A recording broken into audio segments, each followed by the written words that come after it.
오늘 말씀은 마태복음 20장 1절부터 16절까지입니다. 마태복음 20장 1절부터 16절입니다. 천국은 마치 품꾼을 얻어 포도원에 들여보내려고 이른 아침에 나간 집주인과 같으니 그가 하루 한 데나리온씩 품꾼들과 약속하여 포도원에 들여보내고 또 제3시에 나가보니 장터에 놀고 서 있는 사람들이 또 있는지라. 그들에게 이르되 너희도 포도원에 들어가라. 내가 너희에게 상당하게 주리라 하니 그들이 가고 제6시와 제9시에 또 나가 그와 같이 하고 제11시에도 나가보니 서 있는 사람들이 또 있는지라. 이르되 너희는 어찌하여 종일토록 놀고 여기 서 있느냐. 이르되 우리를 품꾼으로 쓰는 이가 없음이니이다. 이르되 너희도 포도원에 들어가라 하니라. 저물매 포도원 주인이 청지기에게 이르되 품꾼들을 불러 나중 온 자로부터 시작하여 먼저 온 자까지 삭을 주라 하니 제11시에 온 자들이 와서 한 데나리온씩을 받거늘 먼저 온 자들이 와서 더 받을 줄 알았더니 그들도 한 데나리온씩 받은지라. 받은 후 집주인을 원망하여 이르되 나중 온 이 사람들은 1시간밖에 일하지 아니하였거늘 그들을 종일 수고하며 더위를 견딘 우리와 같게 하였나이다. 주인이 그 중에 한 사람에게 대답하여 이르되 친구여 내가 네게 잘못한 것이 없노라. 네가 나와 한 데나리온의 약속을 하지 아니하였느냐. 네 것이나 가지고 가라. 나중 온 이 사람에게 너와 같이 주는 것이 내 뜻이니라. 내 것을 가지고 내 뜻대로 할 것이 아니냐. 내가 선함으로 네가 악하게 보느냐. 이와 같이 나중된 자로서 먼저 되고 먼저 된 자로서 나중되리라. 아멘. 우리가 살아가면서 흔히 듣는 말 가운데 하나가요, 수고했습니다, 수고 많으셨습니다 라는 말입니다. 이것은 우리가 수고에 대한 보상의 원리 속에서 살아가고 있음을 보여줍니다. 우리가 살아가는 세상은 철저한 공로주의 사회입니다. 일한 만큼 받고 노력한 만큼 대우를 받는 것이 세상이 말하는 정의이죠. 남들보다 일찍 일어나 더 많은 땀을 흘린 사람이 더 많은 보상을 받는 것은 당연한 상식입니다. 그래서 우리는 끊임없이 남들과 나를 비교하면서 나의 실적과 공로를 증명하기 위해 치열하게 살아갑니다. 그러나 오늘 우리가 함께 읽은 마태복음 20장의 포도원 품꾼의 비유는 이러한 세상의 상식과 계산법을 완전히 뒤집습니다. 본문의 포도원 비유는 그 익숙한 원리를 부수고 천국이 어떤 원리로 움직이는지를 가르쳐주죠. 이 비유는 마태복음 19장의 마지막 구절과 20장의 마지막 구절인 먼저 된 자로서 나중되고 나중된 자로서 먼저 되리라 라는 말씀 사이에 마치 샌드위치처럼 자리 잡고 있습니다. 앞장이 19장에서 베드로가요, 우리는 모든 것을 버리고 주님을 따랐는데 우리가 무엇을 얻을 수 있겠습니까? 라고 묻지요. 자신이 남들보다 먼저 주님을 따랐고 더 많이 희생했으니 그에 합당한 보상을 기대한 것입니다. 예수님은 베드로의 이 철저한 보상 심리와 공로주의를 교정해 주시기 위해서 오늘 포도원 품꾼의 비유를 들려주십니다. 포도원 주인은 이른 아침 오전 9시, 정오 오후 3시, 그리고 해질 무렵인 5시에 사람들을 불러 일을 맡깁니다. 일을 마친 후에 제일 늦게 온 사람부터 품삯을 계산했는데 모두에게 동일한 한 데나리온을 지급하지요. 우리는 이 비유를 읽으며 종종 먼저 온 품꾼의 감정이입을 해서 주인이 너무 불공평하다라는 생각을 하곤 합니다. 그러나 본문의 깊은 의미를 파헤쳐 보면 이 비유는 불공평에 대한 이야기가 아니라 자격 없는 자를 살리시는 하나님의 맹렬하고도 벅찬 은혜에 대한 이야기임을 깨닫게 됩니다.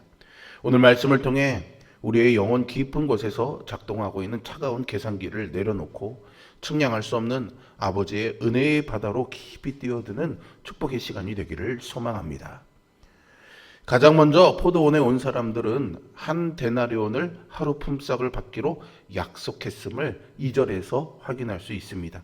여기서 약속한다라는 것은 법적이고 상업적인 계약 관계를 의미합니다. 즉 근로계약서를 작성한 것이죠. 첫 번째 품꾼들은 주인의 은혜가 아니라 자신들의 노동력과 그에 상응하는 정당한 대가를 기대하면서 일터로 향했습니다. 그런데 주인은 제3시인 오전 9시, 제6시인 낮 12시, 제9시인 오후 3시에도 장터에 나가 놀고 서 있는 자를 봅니다. 그들에게는 한 데나리온이라는 명확한 액수 대신에 내가 너희에게 상당히 주리라 약속하고 포도원으로 부르시죠. 여기서 상당하게라는 말은요, 의롭게, 정당하게라는 뜻입니다. 그들이 일한 만큼의 어울리게가 아니라 주인의 뜻에 맞게라는 의미로 보아야 됩니다. 이들은 정확한 계약이 아니라요, 즉 얼만큼 일하면 얼만큼을 받는다라는 것이 아니라 주인이 얼만큼 줄지를 결정하는 선한 인격과 의로움을 전적으로 신뢰하며 포도원으로 들어갔습니다.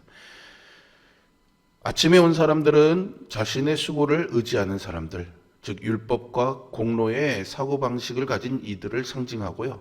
늦게 온 사람들은 오직 주인의 은혜에 기댈 수밖에 없는 이들을 상징합니다. 가장 앞거는 제11시, 즉 오후 5시이죠. 유대인의 노동시간은 저녁 6시까지이므로 사실은 일과가 끝나기 불과 1시간 전입니다. 그때까지 장터에 남아 있었다는 것은 사실상 일을 잘 할 수 없는, 일을 할 만한 사람들은 다 일터로 불려간 뒤에 남겨진 무능력한 자들임을 의미합니다. 아무도 그들을 써주지 않아서 그냥 빈손으로 집에 돌아가야 될 형편이죠. 주인은 그들에게도 너희도 포도원에 들어가라고 명합니다. 오후 5시에 품꾼은 품삯을 따질 겨를도 없었습니다. 그저 자신을 불러준 주인의 부르심 자체가 기적이요 벅찬 은혜였죠. 우리의 구원은요, 거래나 계약이 아님을 깨닫게 됩니다. 내가 이만큼 했으니 하나님이 이만큼 주셔야 한다라는 계산법으로는 천국을 이해할 수 없습니다. 우리의 신앙은 이른 아침에 품꾼처럼 하나님과 거래하려는 신앙인지, 아니면 제11시의 품꾼처럼 나를 불러주신 그 은혜에 감격하는 신앙인지 다시 한번 돌아봐야 하겠습니다. 우리는 1시간조차 온전히 설 수 없는 연약한 자들이며 오직 예수 그리스도의 십자가를 의지할 때 주어지는 순전한 은혜로 구원에 들어갑니다. 그래서 우리의 봉사와 헌신은 보상을 위해서가 아니라 이미 넘치도록 받은 은혜 때문에 흘러나오는 감사의 반응이어야 합니다. 저녁이 되어서 결산의 시간이 다가왔습니다. 집주인은 청지기에게 명해서 나중 온 자부터 시작해서 먼저 온 자까지 품삯을 주라고 합니다. 만약 먼저 온 자부터 주었다면 아무 문제도 없었을 것입니다. 자기 몫을 받고 돌아갔으니 뒤에 그들이 남은 자들이 얼마나 받았는지 몰랐을 것이기 때문이죠.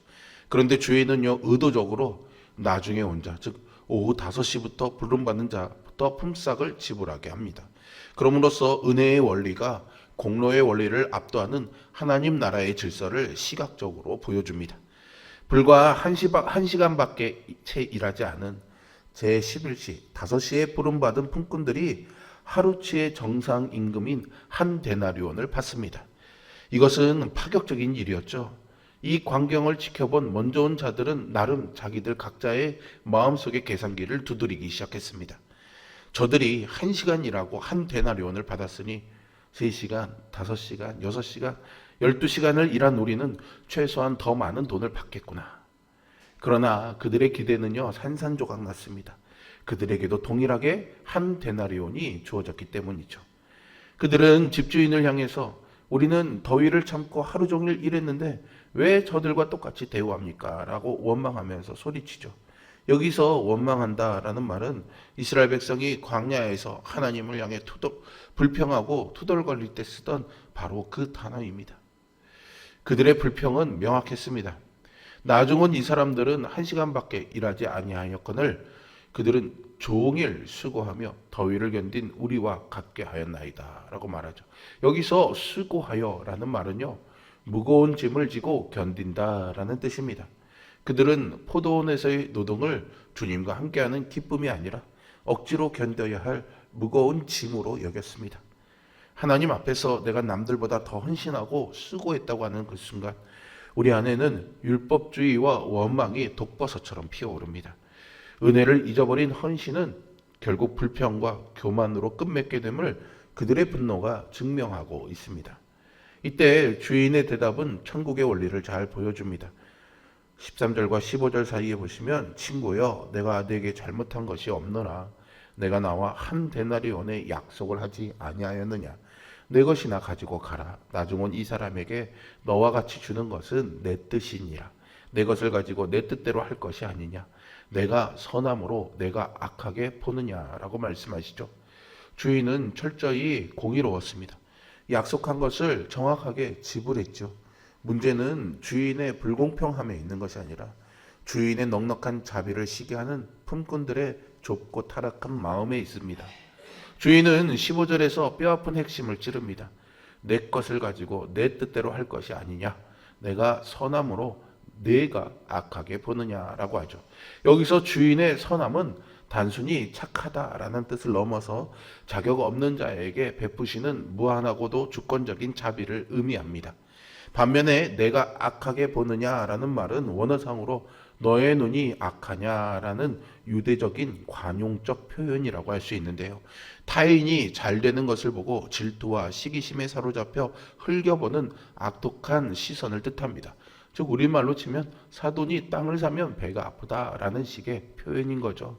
하나님의 선하심을 향해서 자기 나름의 잣대를 들이대면서 나의 공로를 주장하는 것, 나보다 못해 보이는 지체가 하나님의 은혜를 누릴 때 억울해하는 그 악한 눈이야말로 천국의 기쁨을 파괴하는 가장 큰 적입니다. 주인은 노동량을 기준으로 품삯을 정하지 않았습니다. 자신의 주권과 선함에 따라서 은혜를 베풀었죠. 천국은 공로에 따라 들어가는 나라가 아니라 하나님의 주권이 통치하는 나라이지 않습니까? 우리의 구원과 상급도요, 하나님이 결정하시는 일이지 우리가 일한 만큼의 보상을 받는 것이 아닙니다. 그의 뜻은 언제나 선하고 의롭기 때문이죠. 이 비유의 결론은 연약한 우리에게 큰 위로가 됩니다. 16절에 이와 같이 나중된 자로서 먼저 되고 먼저 된 자로서 나중되리라 라며 19장의 마지막 절의 말씀을 다시 한번 반복하십니다. 이른 아침에 온 사람들은 나는 이만큼 했으니 그래도 늦게 온 사람들이 받은 것보다는 더 많이 받아야 한다라는 교만과 비교의식이 가득했습니다. 신앙의 연수가 오래할수록, 봉사의 양이 많을수록, 헌신의 양이 깊을수록 우리는 계산의 위험에 빠질 가능성이 있습니다. 반면 오후 5시에 온 사람들은 절망적인 상황에서 주인의 부름을 받았습니다. 그들에게 주인의 초대는 전적인 은혜였고 그들은 그 은혜에 감사할 것밖에 없었습니다. 하나님은 나중된 자들에게도 동일한 은혜와 영원한 생명을 베풀어 주시는 좋으신 분이십니다. 그래서 하나님 나라에서는 내가 언제부터 믿었는지, 얼마나 많은 일을 잘했는지를 쌓아놓는 것이 중요하지가 않습니다. 끝까지 나의 공로를 주장하는 먼저 된 자는 영적으로 나중될 수밖에 없으며 오직 나는 자격 없는 오후 5시의 품꾼입니다 라고 고백하며 아버지의 은혜에 감격하는 자가 천국에서 가장 먼저 된 자의 영광을 누리게 됩니다. 오늘 우리는 하나님 나라의 경제학이 세상의 경제학과 얼마나 철저하게 다른지를 확인했습니다. 천국은 우리의 수고와 노력을 계산하는 것이 아닙니다. 하나님의 통치가 있고 풍성한 은혜가 흘러넘치는 나라이죠. 그 은혜를 알기 때문에 우리는 수고와 노력을 하는 것입니다. 그런데 우리는 본성적으로 아침 6시에 온 품꾼처럼요 대우받기를 원합니다. 내 손에 꽉 쥔 영적 계산기를 두드리며 하나님께 더 큰 보상을 기대하죠. 그러나 기억하십시오.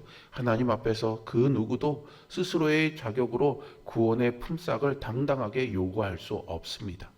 우리 모두는 본질적으로 영적 인력 시장에서 아무도 거들떠보지 않던 해질 무렵까지 절망 속에 서 있던 제11시 오후 5시의 품꾼들입니다. 죄와 사망의 그늘에 앉아 영원한 멸망을 기다리던 우리를 예수 그리스도께서 십자가의 핏값으로 부르셔서 천국 포도원에 들여보내 주셨습니다. 한 데나리온의 영생은 우리의 수고에 대한 대가가 아니라 전적인 그분의 선하심입니다. 내 손에 들린 계산기가 있다면 과감하게 버려야 합니다. 다른 지체를 향해 시기하는 악한 눈을 거두고요. 나를 불러주신 그 놀라운 십자가의 은혜만을 바라보십시오. 공로를 주장하는 이른 아침의 품꾼이 아니라 은혜의 눈물을 흘리는 오후 5시의 품꾼으로 살아갈 때 비로소 우리 교회와 가정의 천국의 기쁨이 충만하게 회복될 것입니다. 주님은 우리가 포도원에 들어온 시간보다 바로 지금 그분의 포도원 안에 머물고 있는지를 보십니다.